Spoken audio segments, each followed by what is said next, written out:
The restaurant glowed softly under the golden chandeliers, the kind of place where waiters moved like shadows and laughter hummed quietly in the background. The man sitting at the corner table shifted uncomfortably in his chair. His shirt was simple, his sleeves rolled neatly to the elbows, and his phone screen flickered nervously in his hands. He was handsome, but his eyes betrayed something heavier than worry.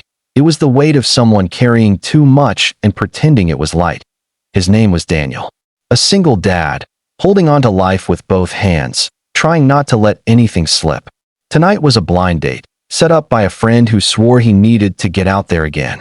But Daniel knew the truth. His wallet held only $50, just enough to cover dinner if he carefully avoided the pricier side of the menu. Anything beyond that, dessert, wine, an unexpected splurge, was impossible. He looked at the menu, and his heart sank. Even the simplest entree pushed the limits of his budget. Still, he forced a smile, ready to make the best of it. Across from him sat his date, a polished woman in a sleek red dress. She glanced at her phone more than she glanced at him. The spark that might have been wasn't there. She wanted someone with money, with ease, with status. And as Daniel fumbled with the wine list before discreetly sliding it away, she noticed. Her eyes sharpened with disappointment, and her voice cooled like ice.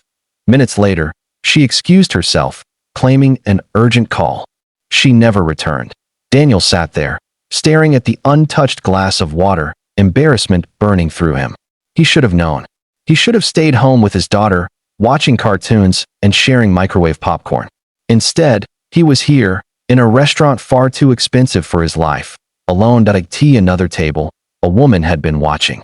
Not out of pity, but with curiosity that slowly turned into something else.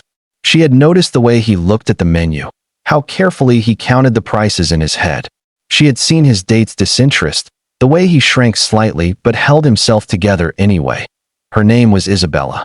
She was a CEO, though no one in the room would know it.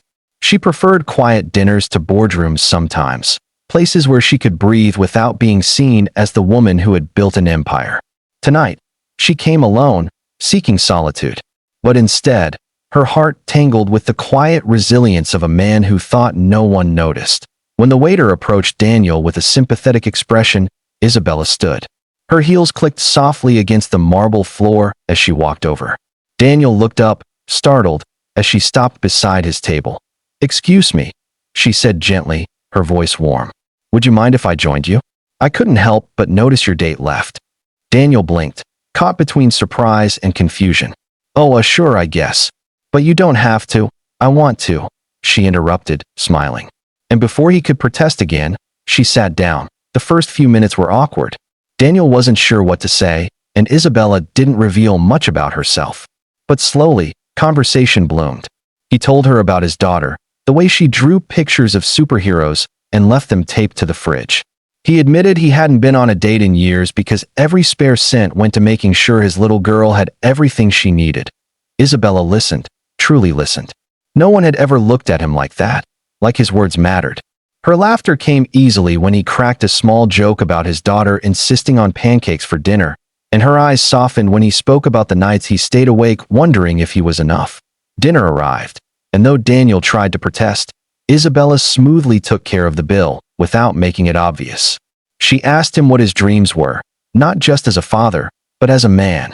And when he faltered, unsure how to answer, she reached across the table and touched his hand. "You're already living the hardest dream," she said softly. "You're raising a child with love. That's worth more than anything." For Daniel, it was as if the world paused. No woman had ever looked at him with that kind of admiration before. By the end of the night, he walked her to the door. The autumn air was crisp, their breaths little clouds in the lamplight. He apologized again for being not much of a date, but Isabella shook her head. "You were the best part of my night," she whispered, and before leaving, she handed him a folded napkin with her number written across it. The next morning, Daniel woke to his daughter jumping on the bed, waving a drawing. It was of him, holding hands with a woman in a blue dress, smiling under a big sun. He froze, staring at it. His daughter grinned. "Daddy, that's the lady you're supposed to meet," she said confidently. Daniel laughed, but inside, something stirred, something fragile, something hopeful. What he didn't know was that Isabella wasn't just a kind stranger. She was the millionaire CEO whose face graced magazine covers, the woman who had the power to change his life. But what she wanted wasn't to rescue him or flaunt her wealth. What she wanted was simple, someone who saw her not as a CEO, but as a woman who longed for love. Diane Daniel. She found exactly that. And in her, Daniel found something he thought he'd lost long ago. A chance at love, not in spite of his struggles, but because of them. That night in the restaurant, two lives quietly collided. And from that moment, neither would ever be the same.